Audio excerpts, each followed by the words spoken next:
Hello everyone, welcome to Sanmarga classes. ಕೆಲವು ನೈಸರ್ಗಿಕ ವಿದ್ಯಮಾನಗಳು ಪಾಠದ 11ನೇ ಪ್ರಶ್ನೆ. ಭೂಕಂಪಗಳ ತೀವ್ರತೆಯನ್ನು ಅಳೆಯಲು ಉಪಯೋಗಿಸುವ ಉಪಕರಣವನ್ನು ಹೆಸರಿಸಿ. ಭೂಕಂಪಗಳ ತೀವ್ರತೆಯನ್ನ ಅಳೆಯಲಿಕ್ಕೆ ಯಾವ ಉಪಕರಣವನ್ನ ಬಳಸ್ತಾರೆ? ಭೂಕಂಪ ಅಂದ್ರೆ ಭೂಫಲಕಗಳು ನಿರಂತರವಾದ ಚಲನೆಯಲ್ಲಿರ್ತವೆ. ಅವು ಒಂದಕ್ಕೊಂದು ಉಜ್ಜಿದಾಗ ಅಥವಾ ಡಿಕ್ಕಿ ಹೊಡೆದಾಗ ಅಲ್ಲಿ ಭೂಕಂಪಗಳು ಆಗ್ತವೆ. ಭೂಕಂಪ ಅಂದ್ರೆ ಭೂಮಿಯ ಮೇಲ್ಮೈ ಏನಿದೆ ಅದು ಕಂಪಿಸುವಂತದ್ದು. ಕೆಲವೊಮ್ಮೆ ಅದು ತೀವ್ರ ಪ್ರಮಾಣದಲ್ಲಿ, ಹೆಚ್ಚಿನ ಪ್ರಮಾಣದಲ್ಲಿ ಹಾನಿಕಾರಕವಾಗಿ ಇರಬಹುದು. ಕೆಲವೊಮ್ಮೆ ಅದು ಕಂಪಿಸಿದ್ದು ನಮ್ಮ ಅನುಭವಕ್ಕೆ ಬರದೇ ಇರಬಹುದು.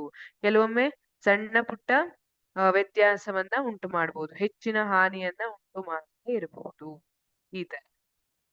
ಹಾಗಿದ್ರೆ ಭೂಕಂಪ ಎಷ್ಟು ತೀವ್ರವಾಗಿದೆ ಅನ್ನೋದನ್ನ ಅಳಿಲಿಕ್ಕೆ ಬಳಸುವಂತಹ ಮಾಪನ ಅಂದ್ರೆ ರಿಕ್ಟರ್ ಅಳತೆ ಮಾಪನ.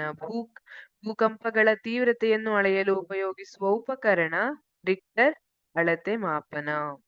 ಇಲ್ಲಿ ರಿಕ್ಟರ್ ಅಲ್ಲಿ ಏನ್ ಹೇಳ್ತಾರೆ, ಸಾಮಾನ್ಯವಾಗಿ 0ದಿಂದ ಸ್ಟಾರ್ಟ್ ಆಗಿರುತ್ತೆ ವ್ಯಾಲ್ಯೂಸ್. ಅದರಲ್ಲಿ 7ಕ್ಕಿಂತ ಜಾಸ್ತಿ ಬಂದ್ರೆ ಅವಾಗ ಅದು ಬಹಳ ವಿನಾಶಕಾರಿಯಾದಂತಹ ಭೂಕಂಪ ಅಂತ ಪರಿಗಣಿಸಲಾಗತ್ತೆ. ಅಷ್ಟೇ ಅಲ್ಲ, ಈಗ ಭೂಕಂಪದಲ್ಲಿ ಈ ರಿಕ್ಟರ್ ಮಾಪಕ ಏನಿದೆ ಅದು 5 ವ್ಯಾಲ್ಯೂ ತೋರಿಸ್ತಾ ಇದೆ, 6 ವ್ಯಾಲ್ಯೂ ತೋರಿಸ್ತಾ ಇದೆ.